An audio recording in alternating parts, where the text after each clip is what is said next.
بله، این یه خلاصه مختصری بود از آنچه که یاد گرفتیم از حجت الاسلام المسلمین تراشیون عزیز که هفته قبل فرموده بودند. اجازه بدید قبل از اینکه گفتگومون رو شروع بکنیم من چند تا پیامک بخونم از پیامک‌های ارسالی شما. گفتن که با تشکر فراوان از برنامه بی‌نهایت قیمتی یاد خدا، اظهار لطف و حقیر داشتن. دست کلیه دست‌اندرکاران این برنامه‌های خوب که در حقیقت همگی سر سفره عوامل پشت صحنه نشسته ایم، شاید خودشان خبر نداشته باشن، درد نکنه و اینها عوامل پشت صحنه، خدا قوت، مردم حواسشون به شما هم هست، دست شما درد نکنه که به یاد همکاران من هستین. بعد خیلی تشکر از بابت حضور آقای تراشیون داشتن، گفتن اگه ممکنه ادامه دار باشه. بله حتما، ما که خیلی دلمون میخواد، شما هم همینطور، ان شاءالله ایشان هم وقت داشته باشن تشریف بیارن. همچنان عرضم به حضور شما که گفتن که فقط وقت برنامه خیلی کمه، ظاهرا برنامه‌تون تکرار هم نداره. 2-3 بار تکرار داره. یکیشو که من میدونم امشب که برنامه پخش میشه فردا 11 قبل از ظهر هم پخش میشه که موقع خوبیه. چرا تکرار داره؟ حالا زمانش رو دیگه باید ببینیم مسئولین چی ترجیح میدن. گفتن که عرضم به حضور شما که خب بازم تقدیر و تشکر بوده از دستاندرکاران برنامه. خدا رو شکر که برنامه به دلتون نشسته. نقدم بکنید تو خدا، وقت من محکوم میشم به تعریف از خدا، دارم سعی میکنم تعریفا رو نخونم، ولی گفتن که زمان پخش برنامه برگرده به زمان قبل، الان متفاوت شده. باز من خوندم پیامک‌هایی که صلاح بدونن متولیان امر انجام خواهند داد. عرض به حضور شما که یه سوالم پرسیدن از آقای تراشیون که اجازه بدید باشون سلام داشته باشم، بعد سوالتون میپرسم. آقا سلام عرض کردیم، خیلی خوشحالم. سلام علیکم و رحمت الله. خواهش می‌کنم. بسم الله الرحمن الرحیم و الحمد لله رب العالمین. درود میفرستم بر نبی مکرم اسلام و اهل بیت آن پیامبر بزرگوار. عرض ادب و احترام هم دارم محضر بینندگان خوب برنامه، خدمت حضرت عالی و همکاران محترمتون. انشاءالله امروز هم در خدمت حضرت عالی بتونیم مطالب قابل استفاده ای رو برای بینندگان خوبمون بیان کنیم. زنده باشید، محبت دارید انشاءالله. من 2 تا پیامک رو با هم بخونم، شما هر کدوم صلاح دونستین اول بعد اون یکی رو جواب. گفتن 40-50 سال پزشکی خوندم، پزشک متبحری شدم، از تربیت بچه‌هام غافل شدم و زمان رو از دست دادم، الان چه کنم؟ یه سوال. باشم گفتن که برادرزاده من حدود 1 سال خورده‌ای هست پیش من زندگی میکنه همراه با پدرش، یعنی برادرم و همسرش که جدا شدن، از همسرش جدا شده. روش تربیتی من و برادرم کاملا از هم جدا هست و تربیت این پسر بچه 5.5 ساله برای من دغدغه بزرگی شده. خود من بیشتر تربیت دینی رو ترجیح میدم، بعد بحث علمی و اینها. حتی دینی هم خب همون علمی میتونه باشه، حالا توضیح بدین. گفتن نکاتی رو خدمت این بیننده عزیزمون و سایر بینندگان محترم عرض بکنم. پزشک که بله، گاهی اوقات برخی این دغدغه رو دارن که در یک برشی از زمان ممکنه اونجوری که باید و شاید بالا سر تربیت فرزندانشون نبودن. یه موقعی به خودشون میرن بچه‌ها آسیبایی دیدن، مشکلاتی دارن و همیشه فکر میکنن که دیر شده. ما میخوایم بگیم برای تربیت هیچ وقت دیر نیست. بله ممکنه اون کسی که بالاخره 50 سال 40 سال 30 سال بعد میخوایم روش کار تربیتی بکنیم، یه مقدار کار دشوارتر باشه، یه مقدار این به تعبیری شخصیت شاکلش شکل گرفته باشه، ولی قطعا اینطور نیستش که ما بگیم که اثر نخواهد گذاشت. لذا باید همه تلاشمون رو بکنیم، به جای اینکه ناامید باشیم انگیزه پیدا بکنیم برای اینکه اون تربیت رو روی فرزندانمون پیاده سازی بکنیم. نکته مهمتر اینه که فقط این به عنوان یک دغدغه باید برای ما باشه که هر دوره سنی یک جور مواجهه تربیتی داره. مثلا ما یه بچه‌ای که زیر 7 ساله یه جور باید تربیتش بکنیم، نوجوان رو یک جور، جوان رو یک جور، میان سال رو یک جور. ما حتی گاهی اوقات می‌بینیم زن و شوهری با همدیگه ازدواج میکنن، می‌بینیم مثلا خانم برخی ویژگی‌های همسرش باب طبعش نیست، مشکلاتی داره از لحاظ رفتاری، اخلاقی، حالا تربیتی، ولی واقعا هوشمندانه ورود پیدا میکنه، مسیر صحیح، روش درست یعنی او را هم میتونه تحت تاثیر خودش قرار بده و ما در تاریخ وقتی مرور میکنیم کم افرادی نداشتیم که این گونه بودن که در سنهای میان سالی، نمیدونم بزرگسالی، جوانی تغییر پیدا کرد و قطعا الان این بزرگواری که تماس گرفتن اینی که ما بگیم فرزندشون همه اون خمیرمایه شخصیتیش به صورت کامل شکل گرفته باشه و قابل تغییر نباشه. پس انشالله همت بکنن، فقط این نکته طلایی رو باید بهش توجه بکنن. باید با فرزند مثلا اگر در سن جوانیه متناسب با خودش مواجه بشن، یعنی بدونن که یک نوجوان چه ویژگی‌هایی داره، چه نیازهایی داره، از دریچه ویژگی‌ها و نیازهاش ورود پیدا بکنن و کار تربیتی رو روی او انجام بدن. اما نسبت به سوال دوم که فرمودن یک فرزند 5 ساله‌ای آمده با عمه خودش ظاهراً داره زندگی میکنه، ببینید نگاهی که ما باید در تربیت داشته باشیم اینه که تربیت متولی میخواد.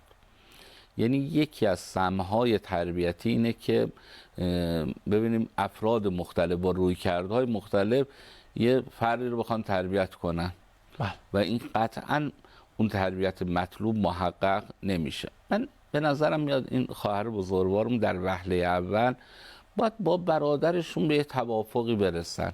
مثلا داداشون حالا که اومدی پیش من حتما هم به من اطمینان داری، تربیت رو بسپار به من، تا برو دنبال کارت، نظارت داشته باش، یه جای دیر من اشتباهی کردم به من گوشزد بکن. ولی این که نه من الان میگم مثلا وقت خوابه، تو بگی نه الان وقت تلویزیون دیدنه، و این بچه قطعا سوء استفاده میکنن. بعد میدونیم بچه هم تیزهوشن، باهوشن، زیرکن، دقیقا شرایط محیطی رو درک میکنن. مثلا شما میبینید یه موقعی بچه میبینه که الان بستنی بخواد به عمه بگه نمیخره، به بابا بگه میخره، اصلا دیگه سراغ عمش نمیره، بعد اول به بابا میگه چون میدونه اون میخره. یا مثلا الان بخواد تلویزیون ببینه به بابا بگه، بابا میگه نه، به عمه بگه میگه آره، میره سراغ عمش. و لذا اینا شرایط رو خوب میتونن درک بکنن و لذا اون روش واحد در تربیت میتونه کمک بکنه به تربیت ایشون. و لذا اینو باید حتما سنگاشون رو وا بکنن، مدیریت تربیت رو به یکی بسپارن و معمولا هم تو این زمینه به نظرم خانوم که در محیط خانه هم. دست شما درد نکنه، استفاده کردیم. بریم سراغ بحث خودمون از هر جا که صلاح میدونید. خواهش میکنم.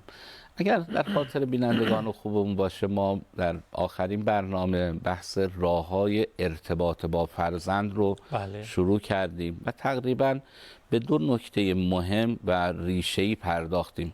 می‌تونیم ببینیم محبت و احترام مهمترین ابزاریه که ما میتونیم ارتباط گیری با فرزندانمون رو، 2 عامل مهم میتواند اون جذبه بالاخره ارتباطی رو ایجاد بکنه.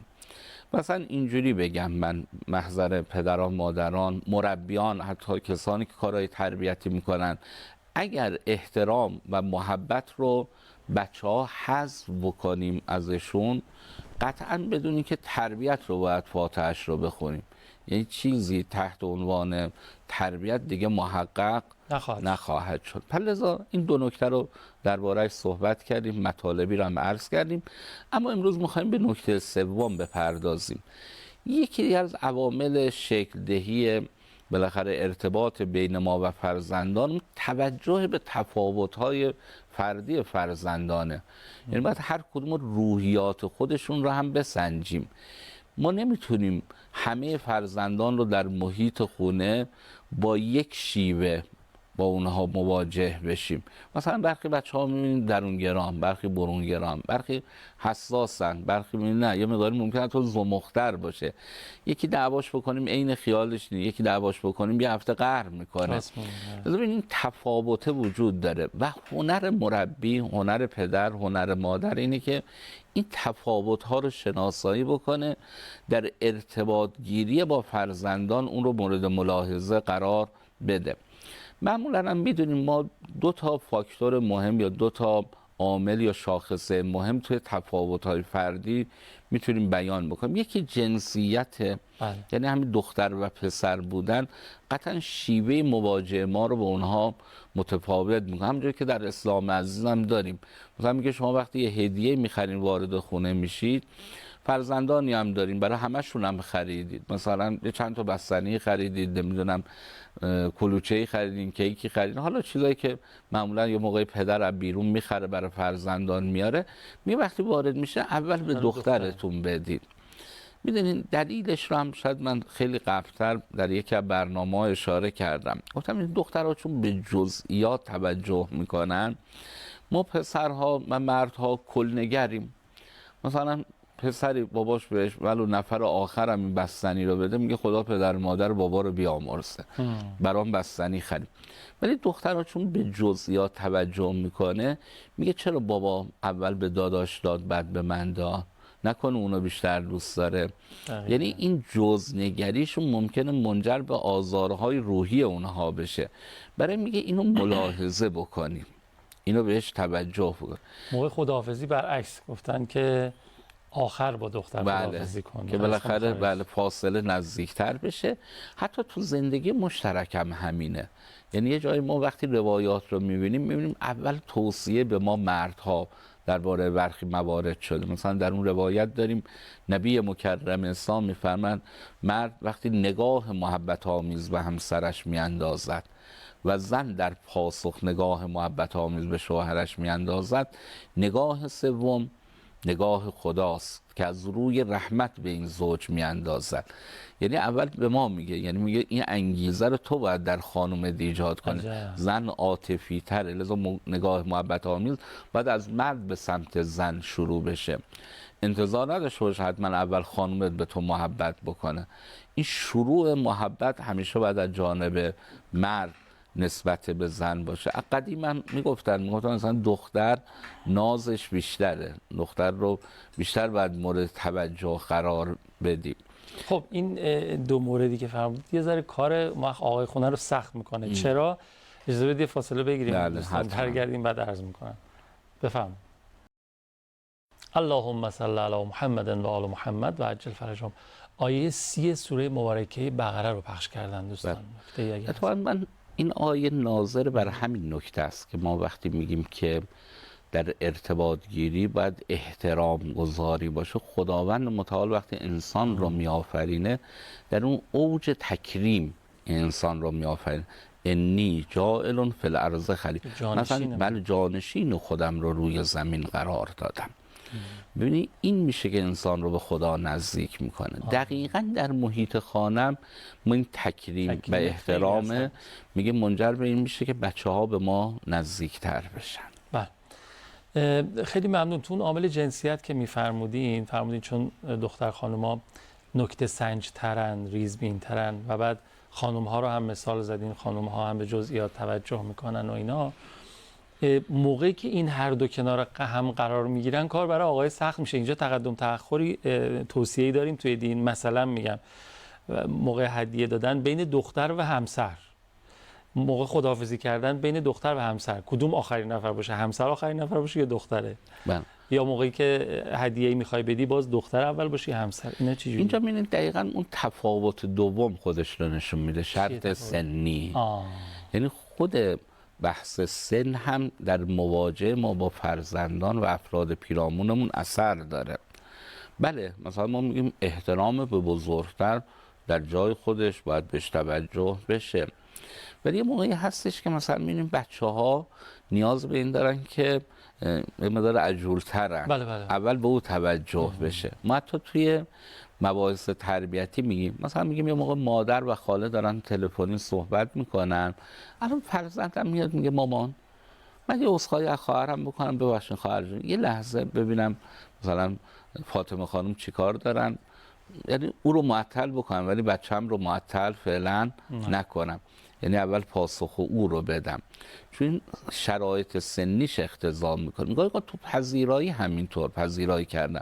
ما هم تو مهمونی ها درسته ما اول از بزرگترها پذیرایی میکنیم، ولی واقعا اصل بر اینه که ما از کوچکترها اول پذیرایی بکنیم. مثلا میدونید در سنت امیرالمومنین علی علیه السلام این مدیریت شده در رفتار. حضرت چیکار میکردن؟ حضرت وقتی مهمانی منزلشون می اومد قبل از غذا مرسوم بود دستاشون رو میشستن مهمان ها، یه تشریح و پارچی میچرخوندن. حضرت 2 تا پارچ و تشت آماده میکردن، یکیشو میدادن به فرزندشون که برای فرزندان رو انجام بده، یکم خودشون برای بزرگترها رو انجام میدادن. گاهی اوقات ممکنه ما مهمان میاد اصلا دو شکل پذیرایی رو طراحی بکنیم، یعنی مثلا فرزندان میهمان پذیرایی بکنن، خودمون هم بزرگترها، یعنی اینقدر بچه‌ها رو معطل نگذاریم. گاهی اوقات دیدیم توی مهمونی‌ها مثلا دارن شیرینی میوه میچرخونن، این بچه‌ها چه به حسرت نگاه میکنن که کی نوبتشون میشه. حالا خدا نکنیم تو اون شیرینی‌ها یا میوه یا شیرینی بهتری هم باشه که اون بزرگترها ملاحظه نکنن بردارن و این بچه می‌بینی هی به بشقاب باباش نگاه میکنه، به بشقاب خودش نگاه میکنه، می‌بینه بهتره رو بابای برداشت. این اذیت میکنه. ما میگیم اینا باید تو لایه‌های پنهان تربیتی مورد توجه قرار بگیره. یعنی ما نگیم به بزرگتر بی احترامی بکنیم به خاطر که به کوچیکتر احترام بگذاریم. مثلا من اخیراً هم دیدم که اتفاقی افتاد، واقعش از نگاه من مورد پسند نبود. مثلا در یک جلسه خدمت شما عرض کنم که بچه‌ها عقب نشسته بودن، مثلا بزرگترها و مربی‌ها و معلمین و والدین جلو، نم اینا رو جابجا کردن، بچه‌ها رو بردن جلو، به بزرگترها گفتن برید عقب. ببین به نظر من یعنی خودش بی احترامی کردن به بزرگترها هست. معنی این که من اومدم حالا بچه‌ها رو تکریم بکنم، بله بچه‌ها رو تکریم کن، ولی نه به شرط بی احترامی به بزرگترها.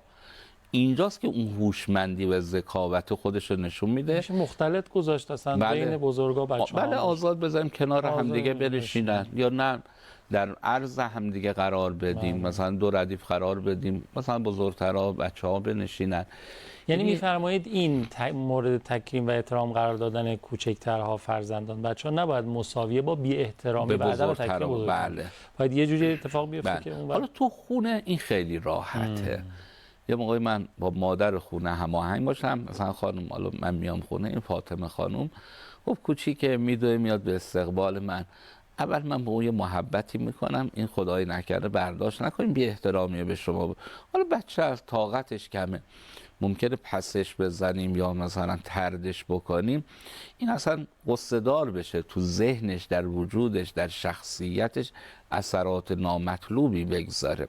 من یادمه یه موقعی مراجعه‌ای داشتم جناب قوامی عزیز، یه آقایی بود آمده و مشاوره، میگفت من در دوران نوجوانی یه جایی رفتم مهمانی، میگفتش که صابخونه یادش رفت. حالا من اون حالت نوجوانی فکر میکنم مثلا عمدن این کار رو کرده، ولی یادش رفت من پذیرایی کنه، از همه پذیرایی کرد الا من. میگفت باورتون نمیشه تو وجودم آرزوی مرگش رو کشیدم. یعنی این چقدر تحقیر شده که این حال بهش دست میده که آرزوی مرگ طرف مقابل رو میگه. بعد میگه اتفاقا هم زد و مثلا 1 سال مثلا 2 سال بعد از دنیا رفت. ای بابا. ما ولی به عذاب وجدان گرفتم، گفتم خدای نکرده به خاطر من نباشه، من بخشیدمش. یعنی حسه تو بچه گاهی شکل میگیره. پس ما تو محیط خونه این رو به راحتی میتونیم مدیریت. مثلا پدر بگه من خریدی انجام میدم، خانم خدای نکرده فکر نکنی بی احترامیه به شما، حالا بچه‌ها میدونن اول از اونا پذیرایی میکنم یا بهشون میدم، بعد در خدمت شما هستیم. اینا راحت تر تو محیط خونه میشه حل و فصلش کرد. یه سوال بپرسم ببخشید، یادم نرفته که راجبه اون عواملی که در واقع توی تربیت فرزندان تفاوت‌هایی هست، جنسیت رو فرمودیم و بعدش هم رسیدیم به سن و سال و اینها. راجع به سلام کردن میخوام یه قشنگ اینجا این پاسخ رو از شما بگیرم که حل بشه. تو سوالات هم دیدم ما توی احوالات پیامبر داریم که ایشون تو سلام کردن گوی سبقت رو از همه میرو بودن، حتی از بچه‌ها، یعنی همیشه اول سلام میکردن، هم به کوچیک‌ترها هم بزرگترها. ولی بین ماها الان تو تربیت رسمه که میگن اصلا وقتی بچه یه جایی وارد میشه سلام نمیکنه، بچه من نگفتم سلام کن، اگه بزرگترت دیدی نباید سلام کنی. اصلا خیلی وقتا با لحن بعدی هم باهاش صحبت میکنیم که تو چرا سلام نمیکنی به بزرگترت، کوچیک‌تر باید به بزرگتر سلام کنه. این دوتا چجوری با هم جمع؟ یه موضوع تربیتیه. واقعا ما باید بچه‌هامون رو به گونه‌ای تربیت بکنیم که وقتی وارد یک محیطی میشن به بزرگترها ادب بکنن، سلام بکنن. حالا اینکه بزرگتر سبقت میگیره اون یه حرف دیگه است. یعنی حتی ببینیم بزرگتران ممکنه در عصر پیامبر سبقت میگرفت، میخواستن سبقت از پیامبر بگن در سر، ولی نمیتونستن. ما یادم حالا این خاطره رو هم بگم، اولین باری که مشرف شدیم مدینه، یه بزرگواری همراهمون بود، گفته شما وقتی وارد حرم پیامبر شدین به پیامبر سلام نکنید، جواب سلام بدید. چون او به شما سلام داده، اون سلامش رو داده آره پیامبر به شما. یعنی خب این ویژگی پیامبر، ولی به معنای نیستش که من سلام نمی کنم، ایشون پیشی میگیره. ادب اجتماعی بله. حکم میکنه شما اول سلام. بچه ها رو باید یاد بدیم بهشون، اصلا نه بچه ها بزرگتر رو شما وارد میشید سلام بکن، پیشی هم بگیر در سلام. حالا ممکن طرف مقابل زیرکتر باشه، توانمندتر باشه، از شما پیشی نه حالا بگیر. عرضم بین بچه و بزرگسال مشخصا، حتی همینه. درستش اینه که کدوم اول سلام؟ به بچه باید یاد بدیم به بزرگتر سلام بکنن، ولی بزرگتر پیشی بگیره در سلام گرفتن از بچه ها. یعنی او رو تربیتش به این گونه باشه، نه که حالا وارد بشه نه تو اول بزرگتر یه سلامی به من بکن، من حالا دوست داشتم جواب بدم. بله.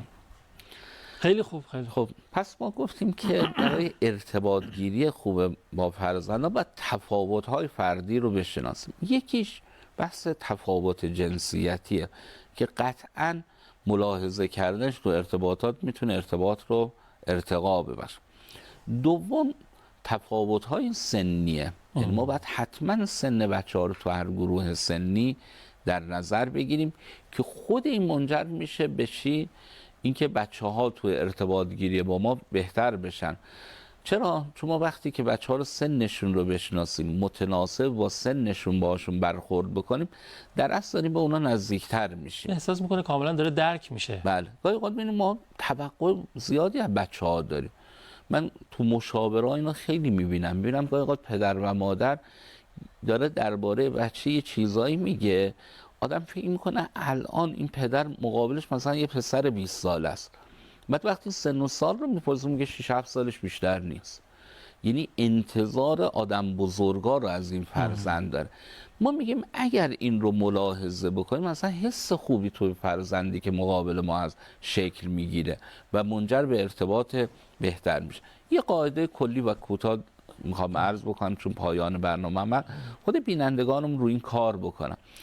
ما ببینین باید فرزند شناس باشیم، یعنی فرزندانمون رو بشناسیم و این امروز تو علوم تربیتی وجود داره. روانشناسی رشد همین رو میگه. میگه مثلا بچه‌ها تا 2 سالگی چه ویژگی دارن، 2 تا 4 سالگی چه ویژگی‌هایی دارن، 4 تا 7 سالگی چه ویژگی‌هایی دارن، 7 تا 11 سال چه ویژگی‌هایی دارن، 11 تا 19 سال چه ویژگی‌هایی پیدا میکنن. اینا رو یه مقداری بشناسیم، ارتباطمون با بچه‌ها ارتقا پیدا میکنه. ان شاء الله به کمک چیزهایی که از شما یاد میگیریم، مطالبی که میفرمایید و بتونیم به کار بگیریم. خیلی ممنونم استفاده کردیم. دست شما. حالا ان شاء الله بحث رو ادامه میدیم ان شاء الله. توفیق جلسات بعد. عوامل ندارین؟ لطف دارین. خیلی خوشحال شدیم. التماس داریم.